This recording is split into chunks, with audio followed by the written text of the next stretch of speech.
peut-être on aura le temps de venir. Monsieur le représentant de l'AMP, je viens à vous maintenant pour vous demander quel est l'impact de ces grossesses en milieu scolaire sur la scolarité même des enfants. Merci, monsieur le chairman. Merci le public ici présent. J'espère que lorsqu'on parle d'impact, ça que c'est amer. C'est-à-dire, on ne veut pas de ça. Ça ne prend pas d'impact. Donc, on nous a demandé quand même de faire un développement sur l'impact des grossesses en milieu scolaire sur la scolarité des jeunes. Donc, la grossesse en milieu scolaire est devenue un phénomène préoccupant. J'espère que c'est ce que le président vient de dire. Dans plusieurs sociétés même. Ce n'est même pas dans l'établissement. Donc, elle touche des jeunes filles, encore même en formation. Et cela entraîne souvent l'impact, l'abandon des études, des difficultés sociales, des problèmes même familiaux. Je vais revenir un peu donner une référence par rapport à l'islam, ce que l'islam nous demande concernant la recherche du savoir. Le prophète de l'islam dit Talab al-ilm faridatan ala kulli muslim. Donc on peut dire ala kulli nas, la recherche du savoir est une obligation pour tout être humain. Donc cela voudrait dire que ici nous avons abandonné cette recommandation. Ça fait que nous avons des conséquences. Donc l'abandon scolaire, s'il faut le dire, l'une des conséquences les plus fréquentes en milieu scolaire, dans des difficultés physiques liées à la grossesse. Si la fille a la grossesse, tu vas voir que pour des difficultés physiques, elle sera obligée d'abandonner. Nous avons aussi, à cause de la dépression sociale, peut-être les moqueries de ses camarades, ainsi de suite, les injures, les règles scolaires dans certains milieux. Donc on voit que peut-être dans certains établissements, les règles de l'établissement vont la pousser à quitter l'établissement par rapport à la rigueur. Donc, nous allons continuer également les impacts, la baisse des performances scolaires. J'espère qu'au jour d'aujourd'hui, tout le monde, et les enseignants, et les autorités, et les parents, nous sommes en train de constater que le niveau est en train de baisser. Le niveau baisse parce qu'il y a quelque chose quelque part qui cause cela. Donc nous avons lié la baisse des performances scolaires. Lorsque ces actes se passent dans les établissements, tu vois que ça contamine psychologiquement même ceux qui ne portent pas les grossesses. Puisque c'est un environnement qui est sacré. Donc les absences répétées de celles qui portent la grossesse, ça peut même contaminer quelqu'un qui n'a pas la grossesse parce que il a la grossesse, il ne vient pas. Bon, à cause de sa situation, on ne peut pas trop lui fatiguer. Donc ça peut contaminer même dans la classe.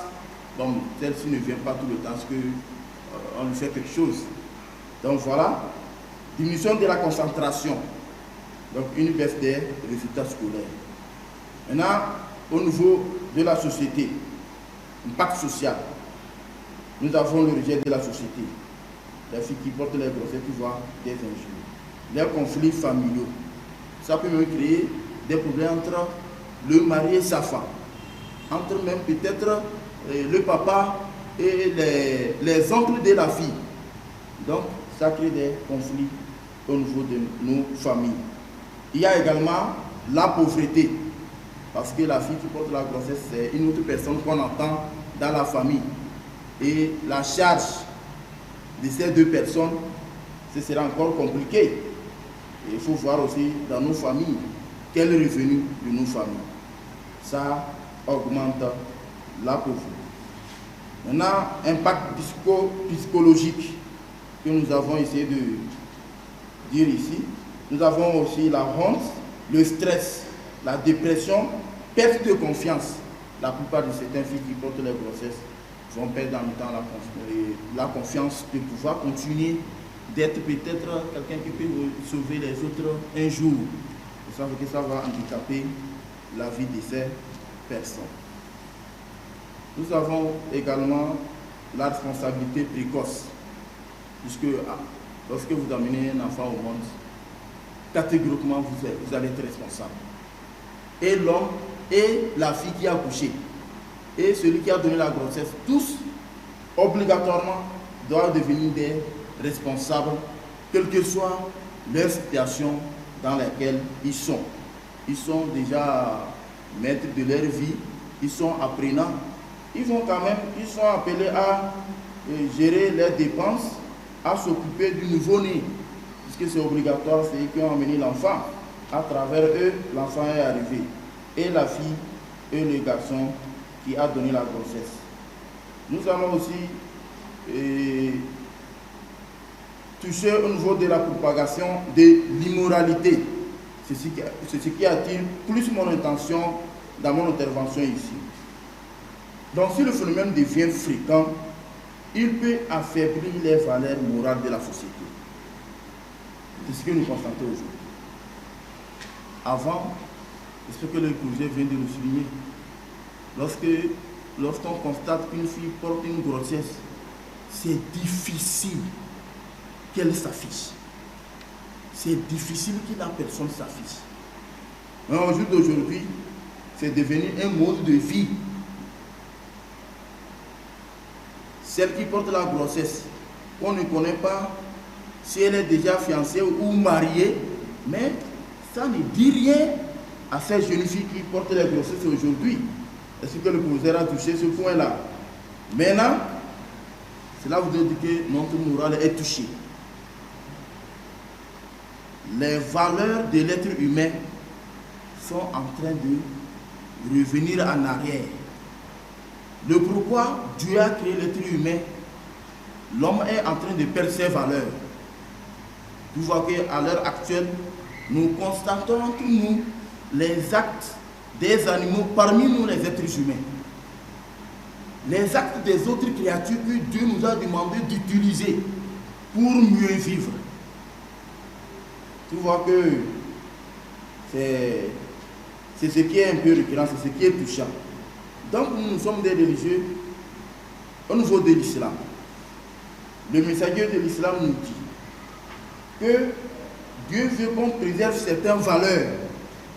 Nous avons la religion, puisque c'est ça qui nous guide, c'est ça qui dit l'homme, ce qu'il est et ce qu'on lui demande de faire. Il a celui qui l'a créé et en obligation, il doit faire certaines choses, certains actes pour montrer effectivement qu'il y a un créateur et lui il est une créature. Donc nous avons l'obligation de préserver cette religion. Préserver la vie, c'est très important. Également, préserver la raison, puisque l'homme est devenu maître de l'environnement parce qu'il possède une raison. Il raisonne. Cela lui a permis de réfléchir, de créer, d'inventer et d'avoir des capacités pour maîtriser les autres créatures dans l'environnement. Donc je viens également, il faut préserver également la descendance. De jour d'aujourd'hui, les grossesses qui sont tellement fréquentes font que nous n'arrivons pas à maîtriser notre descendance. Et cela crée un problème dans la société. Je vois que le père de tel est dans une autre famille. Parce que peut-être la fille a touché 5, 6, 7 personnes et maintenant il a pris la grossesse pour donner à qui réellement que l'enfant n'appartient pas. Tu vois que nous sommes en train de perdre la descendance. Cela n'est pas bien pour la société. Les biens également, il faut préserver les biens. Donc, ce sont des objectifs fondamentaux que cherchent à préserver l'islam et les autres religions. En général, les relations sexuelles hors mariage menacent particulièrement la protection de la descendance. Et depuis d'aujourd'hui, nous sommes confrontés à certains problèmes que je vais citer. La délinquance. La délinquance est en train de prendre le dessus dans la société parce que nous avons perdu la descendance. Les gens sont dans des familles qui ne les appartiennent pas. Ça fait que l'écoute, la communication ne sonne pas. En temps normal, l'homme qui a son sang, qui est son fils, quand il lui parle, ça sonne, la communication passe. Maintenant, nous avons des problèmes parce que les jeunes n'écoutent pas leurs parents parce qu'ils ne sont pas avec leurs parents. C'est pourquoi nous avons constaté que nous avons difficulté de trouver. Et il y a là la délinquance dans la société. Cela fait que nous avons des vols, des viols, beaucoup d'enfants de rue qui augmentent de jour en jour. Voilà en quelques lignes ce que je peux dire comme impact dans mes petites recherches. Merci beaucoup, Monsieur Modibo, représentant de l'AMT, Association des élèves et étudiants au Togo, section Kara.